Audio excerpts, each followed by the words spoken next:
மே தின நிகழ்ச்சியில முதலமைச்சர் மு.க. ஸ்டாலின் திமுக ஆட்சி தொடரும் அப்படின்னு நம்பிக்கை தெரிவிச்சிருக்காரு. இன்னொரு பக்கம் கருத்து கணிப்புகள் பெரும்பாலும் திமுக கூட்டணிக்கு வெற்றி வாய்ப்பு இருப்பதா சொல்லுது. எல்லாருக்கும் எல்லாம் அப்படிங்கிற திராவிட மாடல் அரசு தொடரும் அப்படின்னு குறிப்பிட்டிருக்காரு. மே 4ஆம் தேதி முடிவுகள் வெளியாகும் நிலையில அரசியல் கவனம் அதிகரிச்சிருக்கு. இது பற்றி ஜெம் தொலைக்காட்சி வழங்கும் சிறப்பு செய்தியில விரிவாக பார்க்கலாம். உழைப்புக்கேற்ற ஊதியம் தொழிலாளருடைய உரிமை. அதேபோல் இன்றைக்கு நம்முடைய கழக தோழர்கள் உழைத்திருக்கக்கூடிய உழைப்புக்கு பலன் வருகிற 4ஆம் தேதி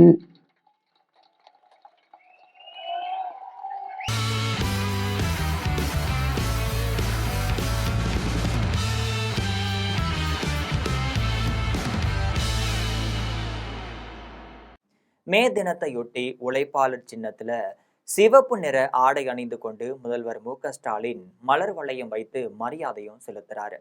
சென்னை சிந்தாதிரிப்பேட்டையில மே தின பூங்காவில் உள்ள நினைவு சின்னத்துல முதல்வர் மு.க. ஸ்டாலின் உறுதிமொழியையும் ஏற்றுக்கொள்றாரு.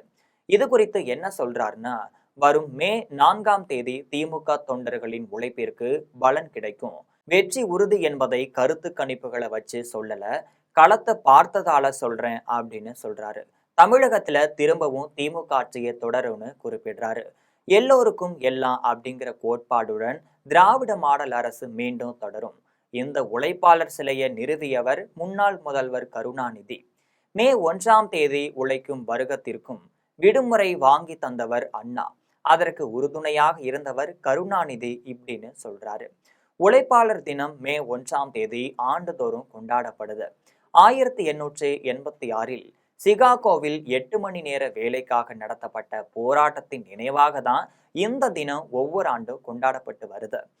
முதலில் இந்தியாவிலேயே இந்த மே முதல் நாளை சென்னையில தான் நாம் கொண்டாட தொடங்கி இருக்கிறோம். சிந்தனை சிற்பி சிங்காரவேலர் அவர்கள் தலைமையில தான் முதலில் சென்னை மாநகரத்திலே இந்த மே முதல் நாள் கொண்டாடப்பட்டிருக்கிறது. உழைப்புக்கேற்ற ஊதியம் தொழிலாளருடைய உரிமை. அதேபோல் இன்றைக்கு நம்முடைய கழக தோழர்கள் உழைத்திருக்கக்கூடிய உழைப்புக்கு பலன் வருகிற 4ஆம் தேதி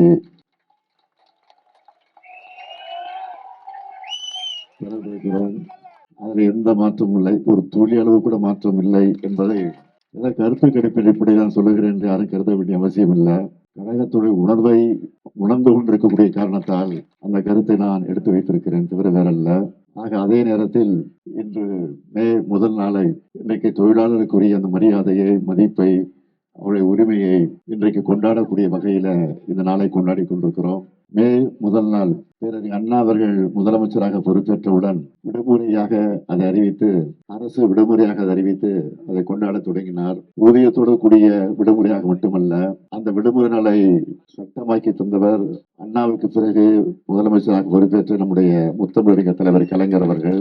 அது மட்டுமல்ல, தமிழ்நாட்டில் மட்டும்தான் இந்த மே முதல் நாள் கொண்டாடப்பட்டுக் கொண்டிருந்தது, அரசு விடுமுறையாக அறிவிக்கப்பட்டிருந்தது.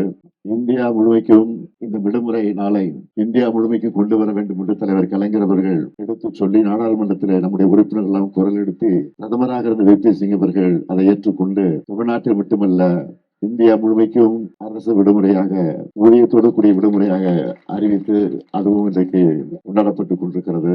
இன்னும் ஒரு 2-3 நாட்களில் நம்முடைய தேர்தல் முடிவை எதிர்பார்த்து காத்துக் கொண்டிருக்கக்கூடிய உங்களுக்கு ஒரு நல்ல செய்தி வரும் என்ற நம்பிக்கை எல்லாருக்கும் இருக்கிறது. இந்த சூழ்நிலையில் நான் தெரிவித்துக் கொள்ள விரும்புவது, எல்லாருக்கும் எல்லாம் என்ற தத்துவத்தோடு தான், அந்த கொள்கையோடு தான் நாம் ஆட்சியை நடத்தி கொண்டிருக்கிறோம். ஆக அது தொடரும் தொடரும் தொடரும் என்ற உறுதியை எடுத்து சொல்லி இந்த மேதின நினைவு பூங்காவை தலைவர் கலைஞர் அவர்கள் தான் உருவாக்கி தந்திருக்கிறார்கள். இந்த பூங்காவில் அமைக்கப்பட்டிருக்கக்கூடிய நினைவு சின்னத்தையும் தலைவர் கலைஞர் அவர்கள் தான் உருவாக்கி தந்தது மட்டுமல்ல, அது எப்படி அமைய வேண்டும் என்று பல முறை இந்த இடத்திற்கு நேரடியாக வந்து அதையெல்லாம் சரி செய்து அதை உருவாக்கி தந்திருக்கிறார்கள். இதற்காக இதை குறிப்பிட்டு சொல்கிறேன் என்று சொன்னால், தொழிலாளர்கள் மீது, தொழிலாளர் உரிமை மீது எந்த அளவுக்கு தலைவர் கலைஞர் அவர்கள் நம்பிக்கை வைத்திருந்தாரோ அந்த நம்பிக்கைக்கு பாத்திரமாக நான் மட்டுமல்ல, நாம் அனைவரும் ஒன்றிணைந்து பாடுபடுவோம், பணியாற்றுவோம், உழைப்போம் உழைப்போம் என்று சொல்லி விடைபெறுகிறேன். நன்றி.